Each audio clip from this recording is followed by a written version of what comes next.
BJP తాము చేసిన అభివృద్ధే తమని గెలిపిస్తుందన్న ధీమా వ్యక్తం చేస్తుంటే మరోవైపు మహాకూటమి నేతలు తమకి ఓటు బ్యాంక్ ఎక్కువగా ఉంది, తామే విజయం సాధిస్తామన్న ధీమాని ఉత్తరప్రదేశ్లో వ్యక్తం చేస్తున్నారు. మరోవైపు పశ్చిమ బెంగాల్కి వెళ్దాం. అక్కడి నుంచి మా ప్రతినిధి హసీనా లైవ్లో జాయిన్ అవుతున్నారు. హసీనా, వెస్ట్ బెంగాల్లో హింసాత్మకంగా పోలింగ్ జరిగింది. సాక్షాత్తు కేంద్ర హోంమంత్రి ఆగ్రహం వ్యక్తం చేసిన తీరు మనం చూసాము. ఈ క్రమంలో పోలింగ్ ముగిసే టైంకి అక్కడ సీన్ ఏంటి?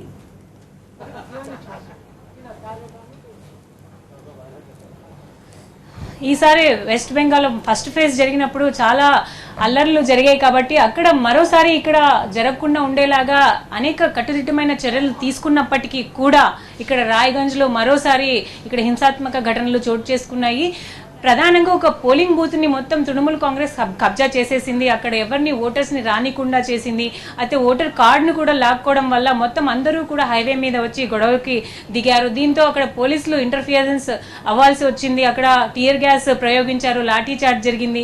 సో ఇదే మేజర్ సంఘటన జరిగింది. అయితే మరోవైపు ఒక సిపిఎం నేతపై కూడా కారు అద్దాలు పగలగొట్టారు. మరోవైపు ఇంకొక బీజేపీ క్యాడర్ సంబంధించిన ఒక లీడర్ కూడా సూసైడ్ జరిగింది. అయితే సూసైడ్ కాదు, హత్య అని చెప్పి మొత్తం అందరూ బీజేపీ నేతలు ఆరోపిస్తున్నారు. సో ఈ మూడు ప్రధాన సంఘటనలు చోటు చేసుకున్నాయి.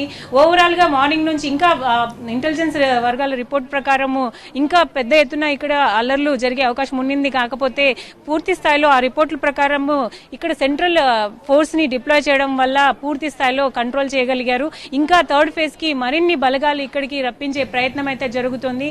ఎలాంటి సంఘటనలు జరగకుండా ఫస్ట్ అంటే కంపేర్ టు ఫస్ట్ ఫేజ్ చూసుకుంటే సెకండ్ ఫేజ్ కాస్త పీస్ఫుల్ గానే జరిగిందని చెప్పి ఇక్కడున్న వర్గాలు చెప్తున్నారు. ఓవరాల్ గా ఇక్కడ మొత్తం 42 మంది అభ్యర్థులు ఈసారి 3 ఎంపీ పార్లమెంట్ నియోజకవర్గాలకు సంబంధించి పోటీలో బరిలోకి దిగారు.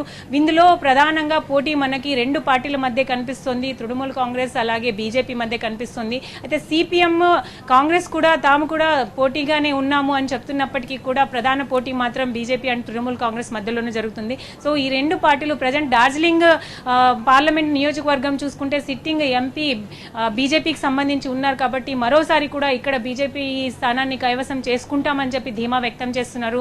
అలాగే ఇప్పుడు జైసల్ గురికి మాత్రం చూసుకుంటే అక్కడ మాత్రం సిపిఎం కూడా తాను ప్రధానంగా రోల్ ప్లే చేస్తుంది. అయితే తృణమూల్ కాంగ్రెస్ మాత్రం ఇక్కడ తమ ఆధిపత్యాన్ని చెలాయిస్తామంటున్నారు. మళ్ళీ తిరిగి మేమే ఇక్కడ ఎంపీ స్థానాన్ని మేము కైవసం చేసుకుంటామంటున్నారు. అయితే రాయ్గంజ్లో చూసుకుంటే చాలా టైట్ ఫైట్ ఉంది బీజేపీకి అలాగే తృణమూల్ కాంగ్రెస్ కి మధ్యలో. సో ఇక్కడ ఎవరు వస్తారనేది వేచి చూడాల్సిన అంశం. ఓవరాల్ గా ఇప్పటి వరకు ఓటింగ్ పర్సెంటేజ్ మనం చూసుకుంటే ఫేజ్ 1లో 80% నమోదైంది 2 ఎంపీ స్థానాలకి పోటీ జరిగినప్పుడు. అయితే ఇప్పుడు ఫేజ్ 2లో మనకి దాదాపు 80 నుంచి 85% కనిపిస్తుంది. ప్రస్తుతం నేనున్న బూత్ లో మాత్రం 85% నమోదైంది. ఇంకా పూర్తి స్థాయిలో డేటా రావడానికి మరికొద్ది సమయం పడుతుంది. ఇప్పటి వరకు ఉన్న డేటా ప్రకారం 80% వరకు ఇక్కడ పోలింగ్ శాతం నమోదైంది. సో ఓవరాల్ గా పీస్ఫుల్ గానే జరిగిందని చెప్పొచ్చు. 1, 2, 3 సంఘటనలు మినహా పూర్తి స్థాయిలో పకడ్బందీగానే ఇక్కడ పోలింగ్ నిర్వహించారు.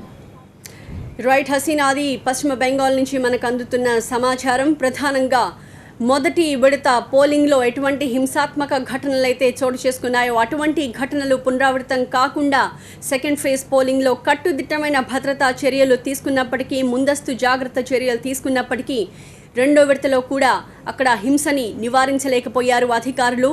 పలు ప్రాంతాల్లో హింసాత్మక ఘటనల నడుమే పోలింగ్ కొనసాగుతూ వచ్చింది. అయితే అనేక ప్రాంతాల్లో పోలింగ్ ముగిసినప్పటికీ ఇంకా క్యూ లైన్స్లో ఓటర్లు బారులు తీరి కనిపిస్తున్నారు. ఈ క్రమంలో వాళ్ళందరికీ కూడా ఓటు వేసే అవకాశాన్ని కల్పిస్తామని ఎన్నికల కమిషన్ అధికారులు స్పష్టం చేసిన పరిస్థితి.